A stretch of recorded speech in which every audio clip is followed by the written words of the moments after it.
Recording. Hare Krishna. Okay, great. So let's continue reading the remaining 10 shlokas that we had in our chapter number 16, where the Lord is now replying back to the king Chitraketu after Chitraketu has put in sufficient prayers towards the Lord. So let's read the next five. Yeah, Srinivasan Prabhu can read this. Hare Krishna. Text 56. If one's dreams during sleep are merely subject matters witnessed by the supersoul, how can the living entity who is different from the supersoul remember the activities of dreams? The experiences of one person cannot be understood by another. Therefore, the knower of the facts, the living entity who inquires into the incidents manifested in dreams and wakefulness, is different from the circumstantial activities. That knowing factor is Brahman. In other words, the quality of knowing belongs to the living entities and to the super soul. Thus, the living entity can also experience the activities of dreams and wakefulness. In both stages, the knower is unchanged, but is qualitatively one with the Supreme Brahman. Hare Krishna. So this is the slightly roundabout way the Lord is explaining about who the real knower is. Yeah, so we've seen in the chapter Kshetra Kshetrajna, the Lord is the ultimate knower of everybody. Yeah, he is the real knower because he knows activities of the soul of not one individual soul, but every individual soul. And he knows the activities of the soul in all the three states of Jagrati, Swapni, and Shushupti.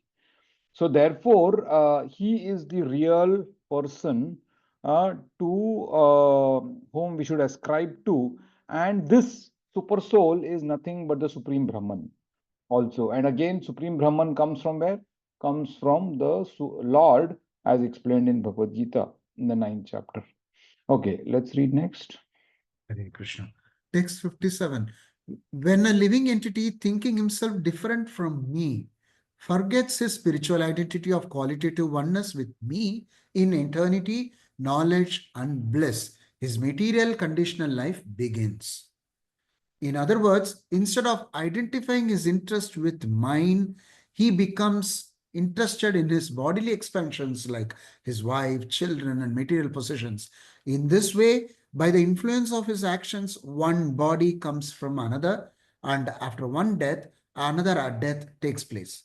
Hare Krishna. Yeah, so the reason why the real conditional life begins is because of the forgetfulness. Forgetfulness of what? Of the sambandha. Sambandha, abhideya, and prayojan. So sambandha, when we forget who are we, who am I, who is the Lord, and what is my relationship with the Lord. That sambandha gyan, if we forget, yeah, then our conditional life begins. That's what the Supreme Lord is saying. Okay, next.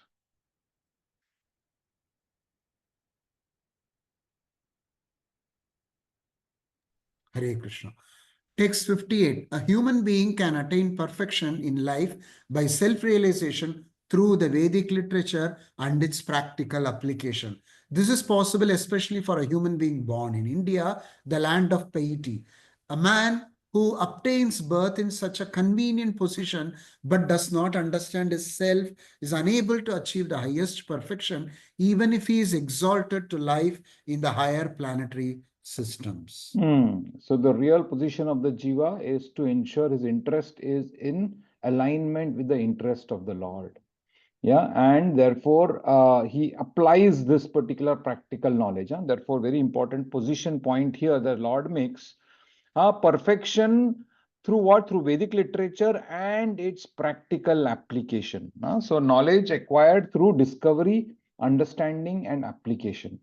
Yeah, so this application is important, and for a person who is born in the holy land of India, this particular knowledge is inherent, and therefore, if he is not going to make use of this particular chance, then it is just real waste. Hare Okay, next. Yeah. Text 59. Remembering the great trouble found in the field of activities performed for fruitive results, and remembering how one receives the reverse of the results one desires, whether from material actions or from the fruitive activities recommended in the Vedic literatures, an intelligent man should cease from the desire for fruitive actions, for by such endeavors one cannot achieve the ultimate goal of life. On the other hand, if one acts without desires for fruitive results, in other words, if one engages in devotional activities, he can achieve the highest goal of life with freedom from miserable conditions. Considering this, one should cease from material desires. Hare Krishna. Amazing. So what is the way to overcome this multiple births and deaths? Is, yeah, basically to do whatever is mentioned here. In other words, engage in devotional activity. How? By not acting at the fruitive platform, wanting something for our own self. Yeah, and then basically do the stoppage of all the material conditions by stoppage of material desires. Okay, last one. Hare Krishna. Text 60. As husband and wife, a man and woman plan together to attain happiness and decrease unhappiness, working jointly in many ways, but because their activities are full of desires, these activities are never a source of happiness and they never diminish distress. On the contrary, they are a cause of great unhappiness. Hare Krishna. Hare Krishna. So sad. That you know, they will never get any happipiness if they are on the material platform. That is the point the Lord is making. Okay, let's read next to Priya Mataji. Hare Krishna. Text 61, 62. One should understand that the activities of persons who are proud of their material experience bring only results contradictory to those such persons conceive while awake, sleeping, and deeply sleeping.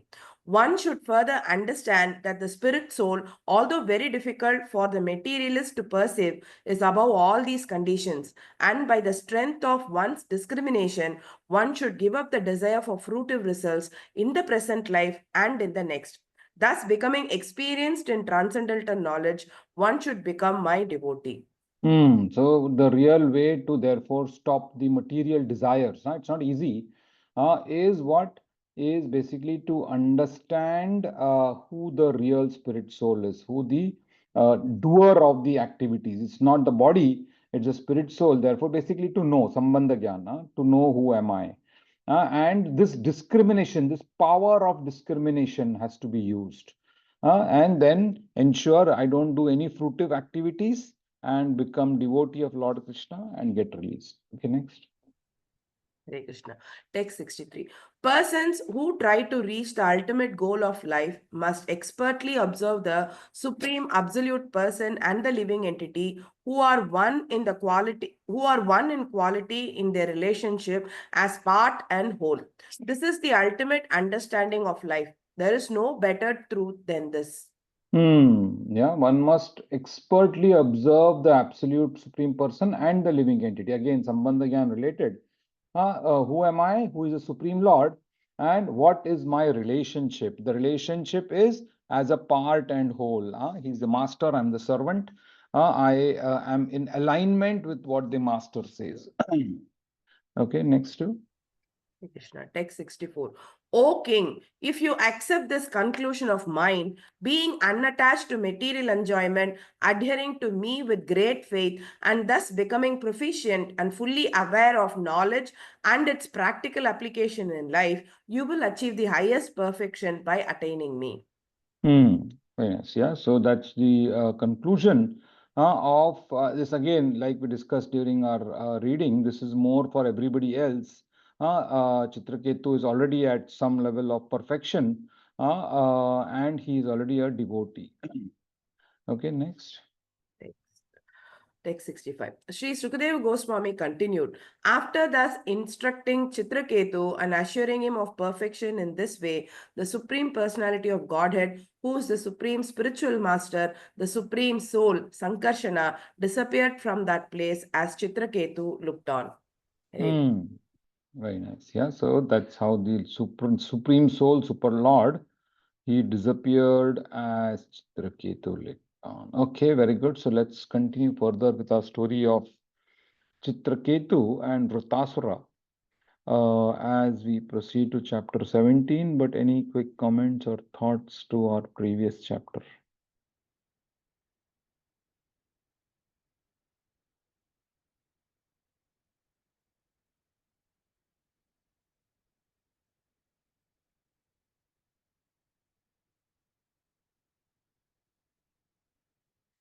No? Okay, let's then proceed to shloka number 1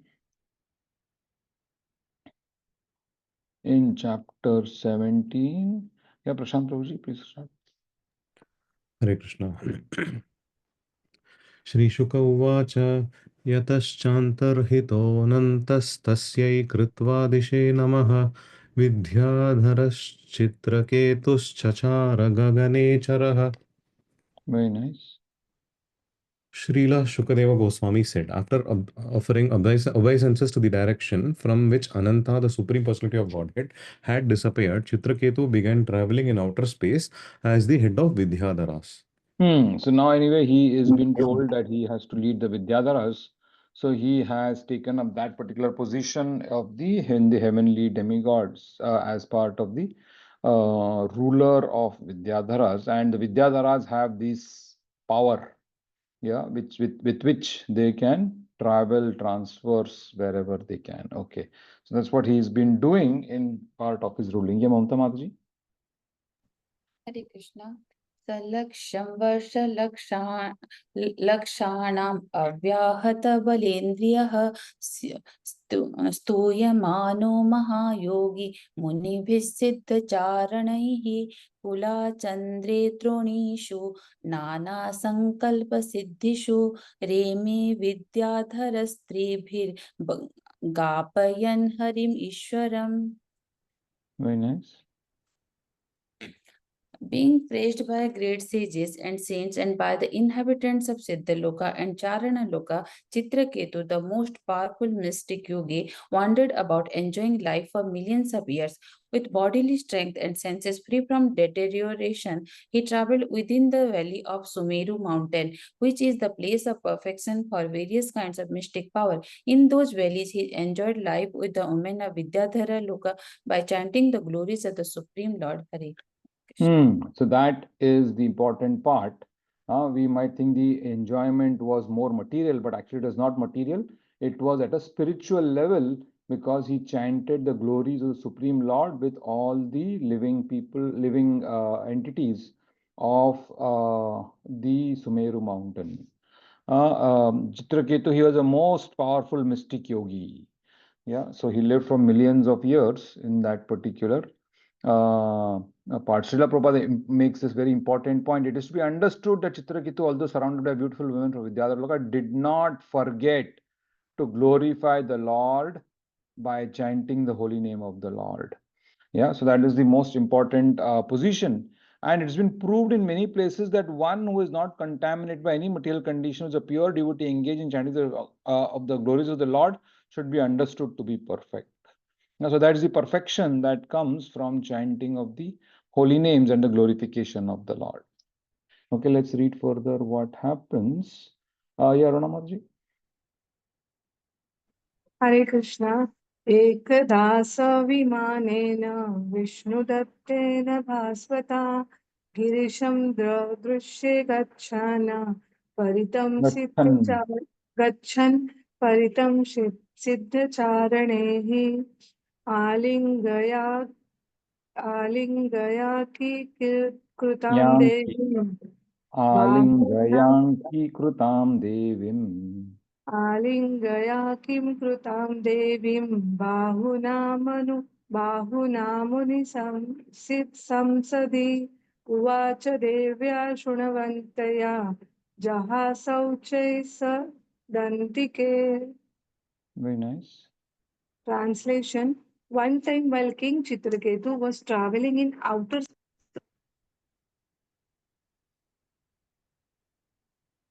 brilliantly effulgent airplane given to him by Lord Vishnu, he saw Lord Shiva surrounded by Siddhas and Charanas. Lord Shiva was sitting in an assembly of a great saintly person and embracing Parvati on his left with his arm. Chitraketu laughed loudly and spoke within the hearing of Parvati. So the Lord Shiva is sitting in a full assembly along with his wife on his lap. So obviously he felt this was like not appropriate. And he laughs at this particular position, not knowing the real point, real who are Lord Shiva and Parvati. So purport, that's what purport says here. Bhaktim Bhutim Hari Dattva. Srila Prabhupada refers to Vishwanath Chakravarti Thakura, quoting that, Srila Prabhupada wanted, the Supreme Personality of Godhead wanted to bring Chitraketu to Vaikuntha Loka as soon as possible. Looks like he might probably get distracted by all the Vidyadhara, all the women in Vidyadhara Loka. So I think the Lord wanted to bring him. So this is what he says, and that's what he makes him laugh. And therefore the Lord's plan was that Chitraketu to be cursed by Parvati to become Vrutasura, so that in his next life he would quickly return home back to Godhead. This is one of the beautiful purports. Let's read this purport, which Srila Prabhupada answers some of the questions that we've had earlier on. Go ahead, Mataji. Highlighted. Yeah. The Lord's plan was that Chitraketu be cursed by the Parvati to become Vrutasura so that in his next life he could quickly return home back to Godhead. There have been many instances in which a devotee acting as a demon has been brought to the kingdom of a god by the mercy of the Lord. For Parvati to be embraced by Lord Shiva was natural in relationship between husband and wife. This was nothing extraordinary for Chitraketu to see. Nonetheless, Chitraketu laughed loudly to see Lord Shiva in that situation, even though he should not have done so. Thus, he was eventually cursed, and this curse was the cause of his returning home back to Godhead. So this is a point that many instances in which devotees acting as a demon have been brought to the kingdom of the Lord.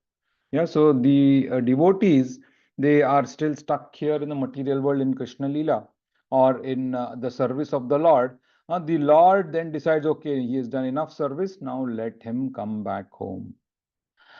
Okay, let's read the next one. Yeah, Pawan Prabhuji can read this.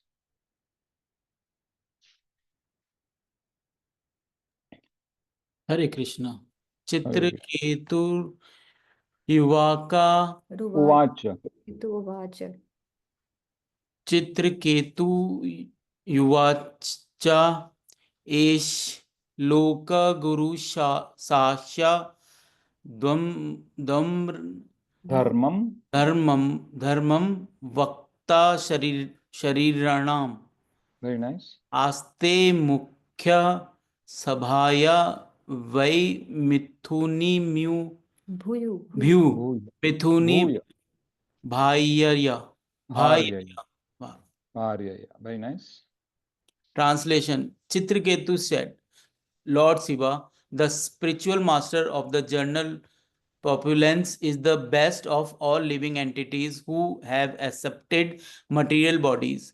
He enunciates the system of religion. Yet how wonderful it is that he is embracing his wife Parvati in the midst of an assembly of great saintly persons. So that's the interesting part, because the great saintly persons are all their renunciates, brahmacharis of the highest order.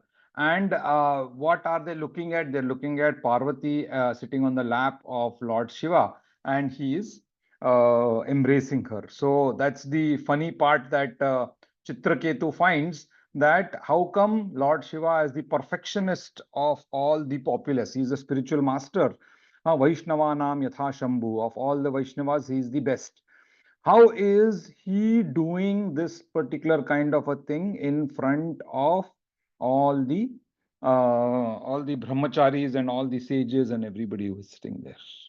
Okay, let's read further. Yeah, Niti Mataji.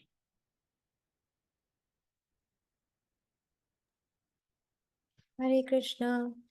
जटाधरस्ते व्रतपा ब्रह्मवादिसभापतिः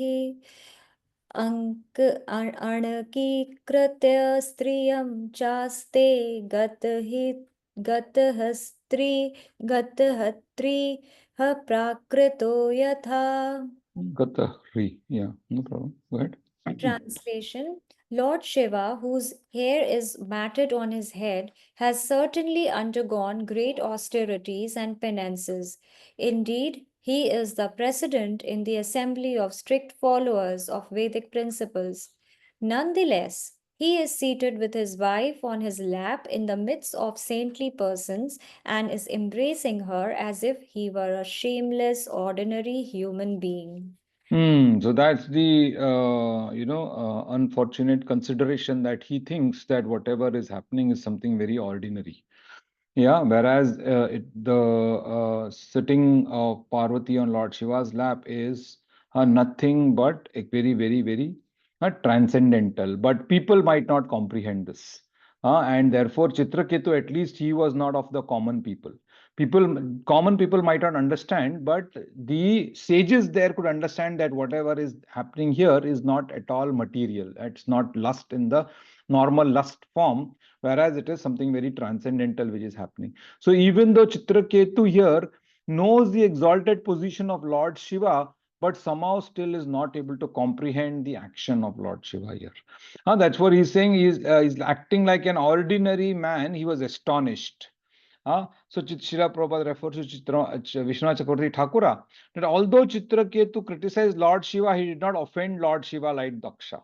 Yeah, Daksha considered Lord Shiva insignificant, but Chitraketu expressed his wonder at Lord Shiva being situated in that way. So it was real astonishment that he had, and not that he wanted to offend Lord Shiva. And Lord Shiva does not get offended also even at this particular point. Okay, let's read further. Yeah, Rashmi Mataji. Hare Krishna. Prayasha prakrtaschapi striyam rahasi bibhrati aham ayam vritadharo bibhrati sadasi striyam. Ordinary conditioned persons generally embrace their wives and enjoy their company in solitary places. How wonderful it is that Lord Mahadev, although a great master of austerity, is embracing his wife openly in the midst of an assembly of great saints. Hare Krishna. So that's generally the affairs of the husband and wife are to be done in solitary places. So Chitraketu is wondering, what is happening here? Now, Mahavrata that it looked as if, that Lord Shiva, who is the ultimate brahmachari, it looks as he has fallen down. He is unable to control his lust, it looks like, and therefore that is what Chitraketu misunderstands the entire thing. Chitraketu said, even though you are so great, and he kind of thinks that, he's so great that he is in front of everybody, he is still unaffected and is embracing his wife. He merely, Srila Prabhupada again highlights, he merely expressed his wonder at this particular point that he is seeing there. Okay, let's look at the next one. Chaya Mataji.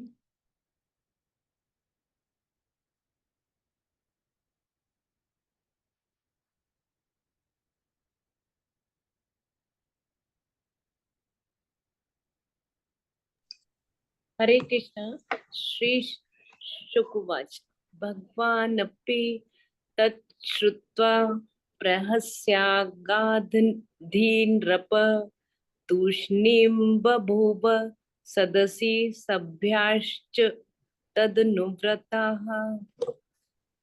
Very nice. Srila Sukdev Goswami continued, My dear king, after hearing Chitraketu's statement, Lord Shiva, the most powerful personality whose knowledge is faith, Fathomless. fathomless, simply smiled and remained silent, and all the members of the assembly followed the Lord by not saying anything. So everybody was like, anyway, they are totally transcendental. They didn't even get affected by the statements made by Chitraketu, and Chitraketu's amazement was just replied back with a smile. And Srila Prabhupada here again quotes Vishwanath Chakravarti Thakura that the purpose in criticizing Lord Shiva is somewhat mysterious. And this cannot be understood by the common man. A common man might think, oh, Chitraketu is trying to play the fool, or rather he is trying to, criticize a great personality. So he makes this particular point that Lord Shiva, being the most exalted of the Vaishnava and one of the most powerful demigods, is able to do anything that he desires. And that's the Lord's desire. And although it looked as if he was exhibiting a behavior of a common man, it was not something that was common man would never do this. So therefore, what the Lord was doing was definitely extraordinary. That's what I says. So, but his consideration was, oh, if the Lord is doing such a thing, then everybody will start doing this. Is that right?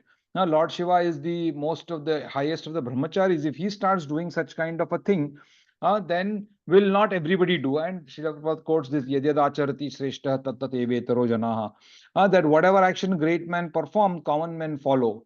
So Chitraketu's kind of wonder and criticism was more from that perspective that how are you setting a wrong example? That is the kind of thinking that Chitraketu is having. Srila Prabhupada makes this point. If one thinks that Vishnu, the Supreme Personality, is the only perfect personality, whereas demigods, even such as demigod Lord Shiva, are inclined to improper affairs, then he is offender. Even Lord Shiva cannot be considered to be, doing something wrong. Considering all this, Chitraketu was somewhat harsh in his behavior towards Lord Shiva. Yeah, that's what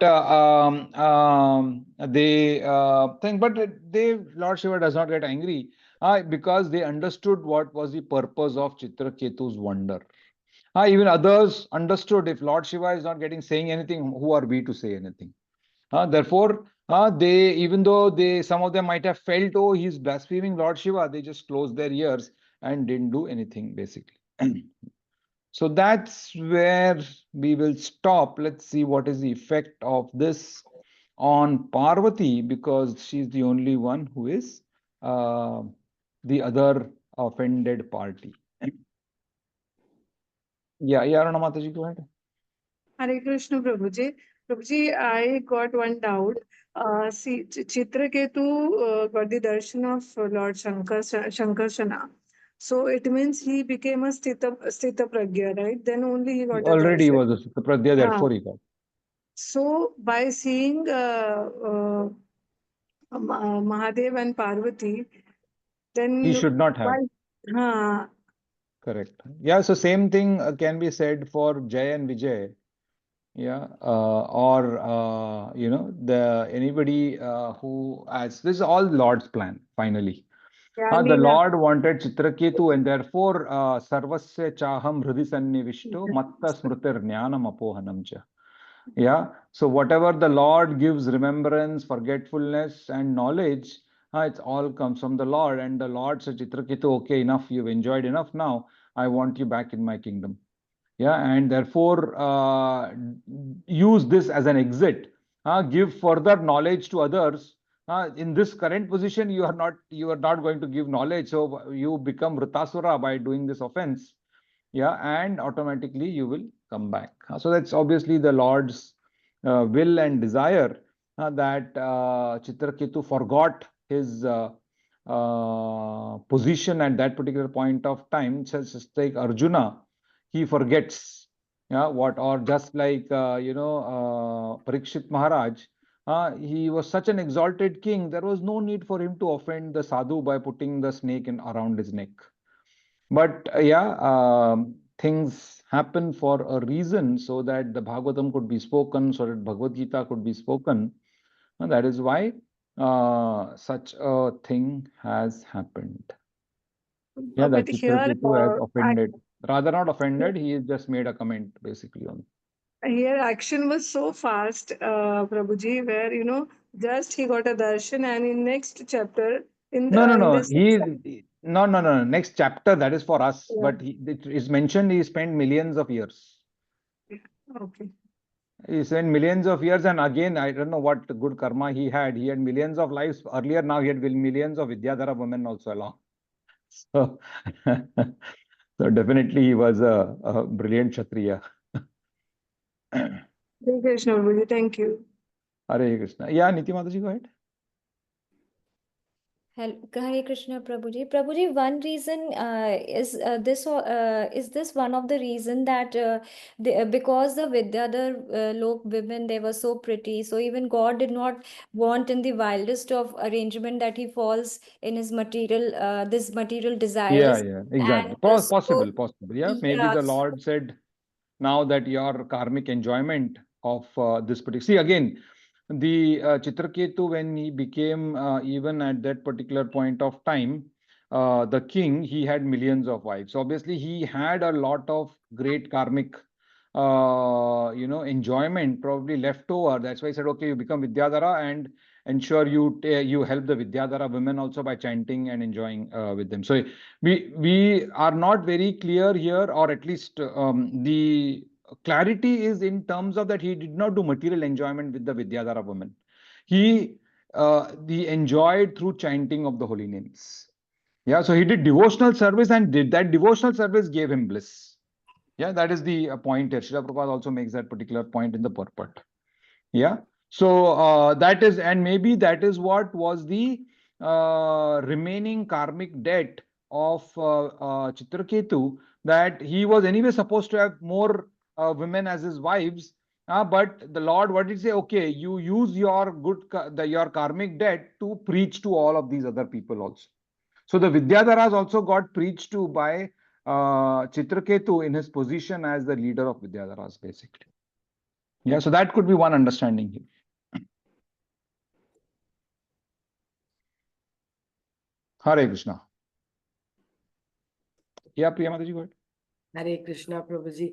Prabhuji, you used to give an example of a devotee who in his deep meditation sees Lord's Leela and used to laugh about it. And at the same time, another devotee who walks past and he thinks that he is laughing at his Laughing walk. on me. And that becomes a nama prad, and that devotee will not be able to see the Lord again in his meditation. I somewhat relate Chitraketu's position to be with that devotee. He didn't mean to actually offend Lord, but the Lord. words that came out of his mouth actually offended Parvati Mataji, not even Lord Shiva or the saintly gathering there. Correct. A kind of play. Yeah, we can say it in that particular manner. Even though it was not intentional, the words did probably come out with that intention. Yeah, another point. Say Rushikena Rushikesa Sevanam, or Rushikesha is who takes the control of the senses. So here in the case of devotees also, even though the devotee don't intend to do anything, in any situation, the Lord takes over, and the things happen because of Lord's wish, and it may look as the devotee speaking or devotees doing this, but the Lord is acting through their senses, and the things happen. So sometimes the blame goes on a devotee, but it is the Lord. It is the Lord who is playing this, and we don't see the invisible hand of Lord in here. So Correct, exactly. Yeah, that's what even Parikshit Maharaj's behavior is so puzzling, right? That way. Of course, our acharyas do explain Parikshit Maharaj's behavior, that he had the gold crown on his head. And that gold crown is where Kali Purusha goes and sits, and therefore, makes his head go wild. And therefore he does that offense. Okay, yeah, was it Priya Mataji again, or Srinivasan Prabhu? Hare Krishna, Prabhuji. Prabhuji, the chapter itself is prescribed duties for mankind. Now, on the one side, One extreme is Ajamila looking at a prostitute embracing, and then he falls for the prostitute and gets beget children, Get and then entangled, yeah. names one as Narayana. Yes, and of course he is given another chance to do extreme devotional service and goes back to Godhead. Here, on the other side, he sees Lord Shiva himself, Parvati is sitting on his lap, and he is amazed and in wonderment speaks certain words which brings out the curse, and then he attains God's abode. God's position. Yeah, amazing. Yeah. So it's like, though one may say Ajamila is like me, man, whereas Chitraketu may not be a man, but in fact, he is also But still he of looks at it. mankind and Very nice. Very nice. And still he looks at it from a very materialistic perspective, actually. Very nice observation. Yeah. Hare Krishna. Here, I think the Yogakshema Vahamyam, that part is, taken care by the Lord. In both of the situations, they both were devotees, and whatever happened to them, maybe this way, that way, in the end, the Lord has taken care of them by saying, proving the Yogakshema Vahamyam. The only condition is thinking of Him is the only condition. That's only is needed. Hare Krishna. Very nice. Very nice. Exactly. Hare Krishna. Okay, let's close with closing prayers. We are already out of time. Yeah, Parvati Mataji can do closing prayers, please. Hare Krishna, Guruji. अहं सर्वस्य प्रभवो मत्तः सर्वं प्रवर्तते इति मत्वा भजन्ते मां बुधा भावसमन्विताः मच्चित्ता मद्गतप्राणा बोधयन्तः परस्परं कथयन्तश्च मां नित्यं तुष्यन्ति च रमन्ति च तेषां सततयुक्तानां भजतां प्रीतिपूर्वकं ददामि बुद्धियोगं तं येन माम् उपयान्ति ते तेषाम् एवानुकम्पार्थम् अहम् अज्ञानजं तमः नाशयामि आत्मभावस्तु ज्ञानदीपेन भास्वता अहमेवासमेवाग्रे नान्यद् यत्सतसत्परम् पश्चादहं यदेत च योगशिष्येत सोऽस्म्यहम् तते अर्थं यत् पतीयेत न पतीयेत चात्मनि तद्विद्यादात्मनो मायां यथा भासो यथा तमः यथा महान्ति भूतानि भूतेषु चावचेष्वनु प्रविष्टान्यप्रविष्टानि तथा तेषु न तेष्वहम् एतावदेव जिज्ञास्यं तत्त्वजिज्ञासुनात्मनः अन्वयव्यतिरेकाभ्यां यस्यात् सर्वत्र सर्वदा हरे Krishna Krishna Krishna Hare Hare Hare Ram Ram Ram Hare Hare Grantharaj Srimad Bhagavatam ki jai, Srila Prabhupada ki jai. Hare Krishna. Hare Krishna. Thank you. Hare Krishna, Hare Prabhuji, Hare Krishna. Krishna. Thank you all.